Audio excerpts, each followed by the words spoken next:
Hi guys! So, magandang araw po sa inyo. So, ngayon, pupunta ako ngayon sa library doon sa bayan para isuli itong mga books na hiniram ko. So, yung books na ito is yung Hope for Each Day. So, ito is Word of Wisdom. So, kapag may time po kayo na pumunta sa library, try nyo din pong basahin ito. So, maganda po siya kasi marami po kayong mga word of wisdom na mababasa po dito. And then, yung isa pa sa nahiram ko is itong Answers for Life Question. So, ito po is a Bible. So, yung mga nakalagay po dito is yung mga verses. So, ito po yung dalawang books.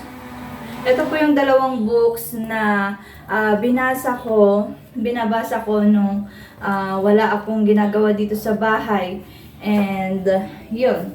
And isa pa sa sinuggest ng librarian na basahin ko is itong Neuroweek Exercises. So, maganda po kasi itong book na to para yung ating brain is maging alive. So, alam naman po natin na kahit ng mga bata pa lang is makakalimutin na. So, yung isang dahilan lang naman yun is hindi po active yung kanilang brain. Kaya naman, sinuggest niya sa akin ito kasi maganda talaga yung book na to para yung brain natin is maging healthy. Tulad din po sa pag-exercise na aerobic, maganda din po ang neurobic kasi itong neurobic is for our mental fitness.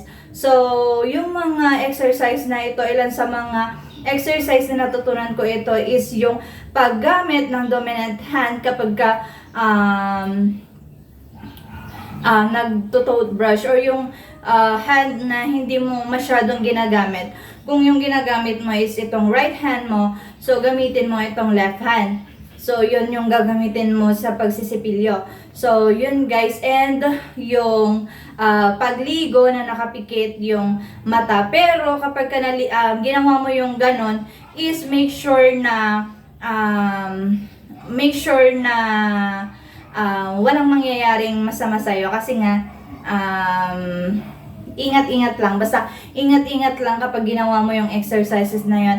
And then, yung isang exercises is yung pagpikit ng mata. So, yun. And, yun, mati-trigger yung brain mo na mag-isip kung asan yung mga bagay-bagay dito sa bahay natin. Dahil sa always routine na natin, minsan hindi na natin nagagamit yung brain natin. So, kaya hindi siya na-exercise. So, itong neurobic exercises na itong book na to is maganda for you. So, marami siyang mga exercise na share sa inyo. So, try nyo din pong hiramin yung ganitong book. So, yun lang guys. So, punta na po ako sa bayan. Baka kasi umulan kasi medyo makulimlim ngayong araw na to. So, yun lang guys.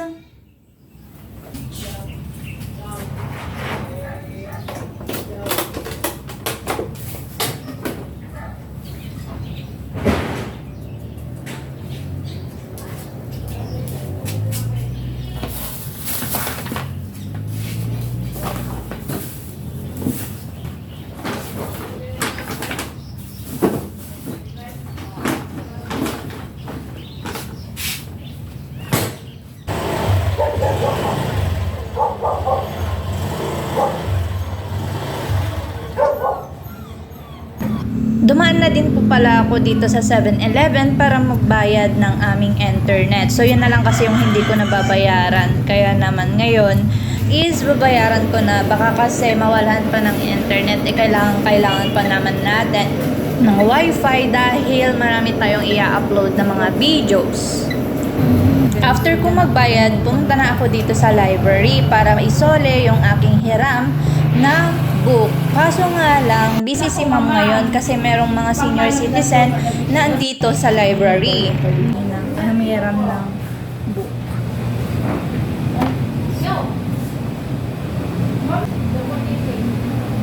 Dahil umiral na naman yung pagiging tamad ko sa pagluluto, so yun, bibili na lang ako ng aking lunch. Habang naglalakad ako, nakita ko na may event dun sa auditorium, kaya naman pumunta din ako saglit para makita kung ano ba yung ginagawa nila. So, yun guys, so nakita ko naman yung mga senior citizen dito na nagsasayawan. After nung sumayaw, umalis na din ako kasi pupunta pa ako ngayon doon sa sementeryo para dalawin si Inang Maria. Inutusan ulit ako ni Daddy para dalawin yung puntod ng kanyang yumaong ina.